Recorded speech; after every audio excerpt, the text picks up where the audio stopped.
Welcome back to the Kaspa Silver YouTube channel. In today's video, we got some more news topics. Like always, every single week, tons of things coming out for Kaspa, and we got a really important, urgent news for Kaspa. So let's get straight into it. So looking at Kaspa first here, we could see that our highest hash rate was 8.92 petahashes, which is insane. We're currently at 7.72 petahashes, but this was the max amount of hash rate that we've seen so far, which is crazy. But continuing here, we could see that the trading volume is currently at around 27 million and our price is sitting at 0.043. Market cap is at $868 million, and our ranking right now is currently sitting at number 48. So going into the crazy news is, I don't know if you guys noticed, but if you go in the top addresses, first off, top 10 addresses has declined drastically, gone down to like 15%. Top 1,000 addresses are down to 60% now. But looking down here, there is a missing exchange wallet address, and this is Txbit. And the recent news came out that Txbit is going to be shutting down their exchange on September 14th, 2023. The interesting thing is currently right now their website is down, and they said that they're going to shut it down and restart it so that they're going to stop trading, and then only withdrawals are going to be available for the next month. But this is just a perfect example on why you should never hold your money on exchanges. It doesn't matter how much time they've been around. This can happen randomly to any exchange, especially these sketchy third-party ones. And right now, anyone who had their Kaspa on there literally does not have any access to it. And yes, we could take their word for it that they're going to come back online for an hour. Hopefully they do. But again, this is a huge risk on keeping your crypto on exchanges because this can happen at any time. And this is why I always suggest you getting your own cold storage wallet solution. Currently for Kaspa, you can get either Tangem, which right now, if you use my code Kaspa Silver down below, you can get 10% off. And also you can use One Key.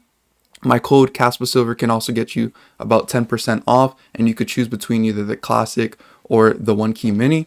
And these are really good cold wallet storage solutions so you can keep your Kaspa offline, because this right here can happen to any kind of exchange and you want to be caught in that not having any access to your funds.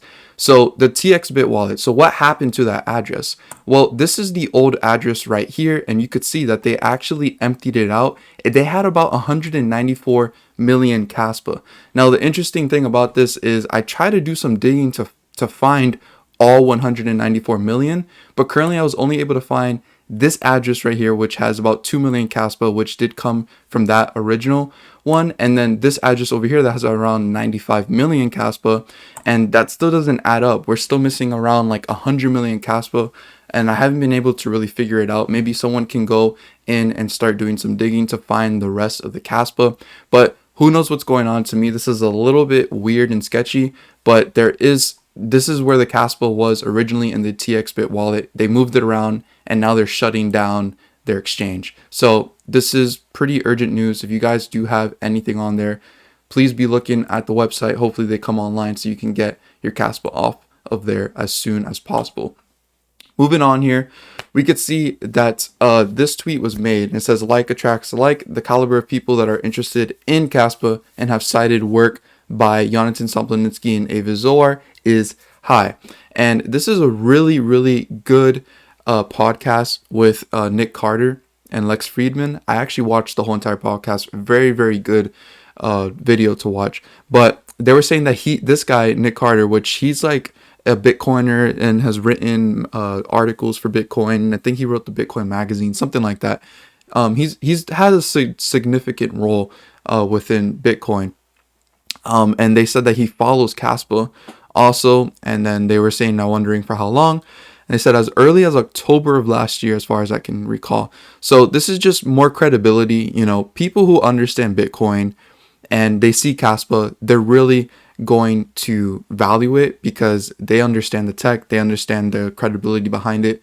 And there's a really interesting clip of him saying that if there was to be a Bitcoin 2.0, and he does mention that, like, if Satoshi was to come back and say, like, hey, this is my next creation that's better or whatever, he was saying that there would be probably a massive land grab to get into that new asset. And a lot of people like to call Kaspa that Bitcoin 2.0. And honestly, I think it's in its own ballpark, because really Kaspa and Bitcoin are just no longer really competitors, since Bitcoin is trying to be a digital gold and Kaspa is trying to be a digital silver.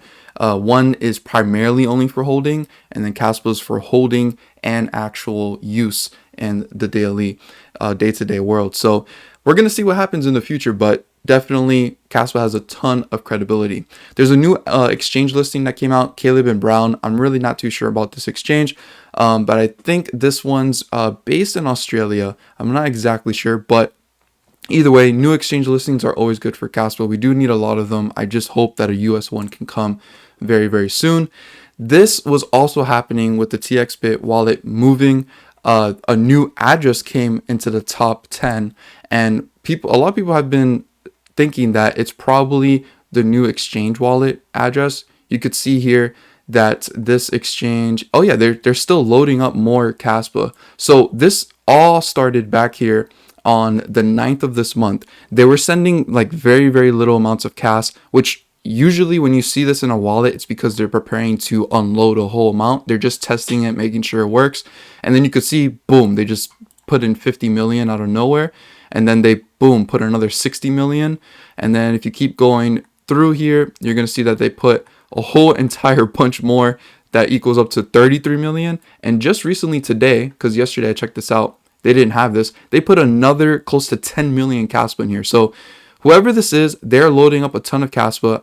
I'm going to speculate and think that it's maybe Bybit, because they already have launched the futures trading for Kaspa, but they still haven't done a spot trading because they have to integrate it. So I'm just going to speculate here that this is probably Bybit exchange that is loading up their Kaspa. But as you could see, they keep testing a little bit and then they put a huge amount in. So this is pretty interesting to see. They are in the top 10 there, and we could see that our top 10 is currently mainly exchanges, but this was the wallet we were just looking at right here that looks like it's going to be another exchange. And then these have been individual wallets that have not had a tag on them ever before, but they've always been sitting there. So very interesting to see what's going to happen in that top 10 soon. So probably a new exchange is imminent.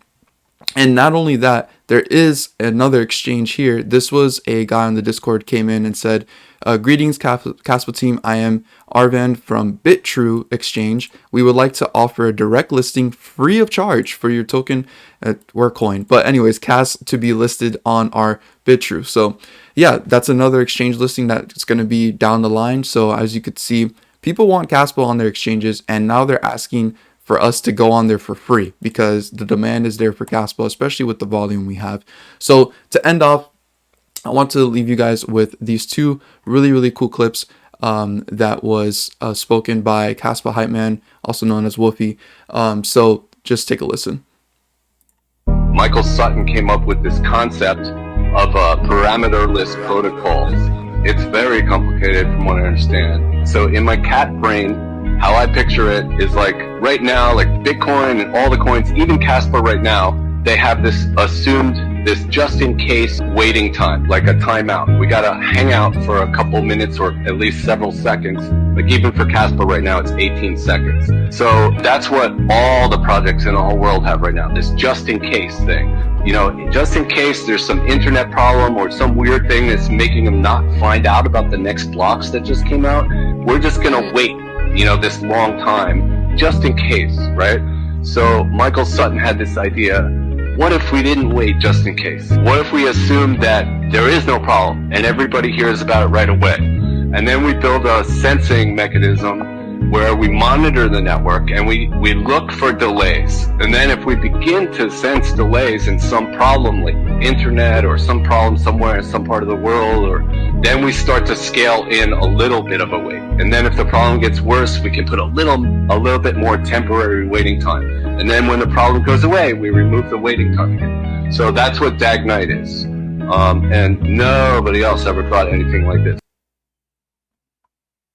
The idea 3 years ago, and it was said to be like in the research papers in the world of computer science, what they call an impossibility. Like they said it's impossible, okay? So all the smartest people in the world that thought about it said, it's impossible to do this. But he thought maybe it's not impossible. And then they got almost all the way there. He thought about it, wrote down, formulas and stuff on paper for 2.5 years thinking about how they can do it. They got almost the whole thing together. There was one piece of the puzzle missing, and he went over it and over and over it, and he almost had he had to pause. He was thinking, I'm spending more and more time on this, and it may actually be an impossibility. Maybe they were right. So he had to stop and then focus on something else, which happened to be Rust programming language, for a couple months. And then all of a sudden, one day, out of the universe, the answer came. And they got it. And they proved it on paper that it's possible.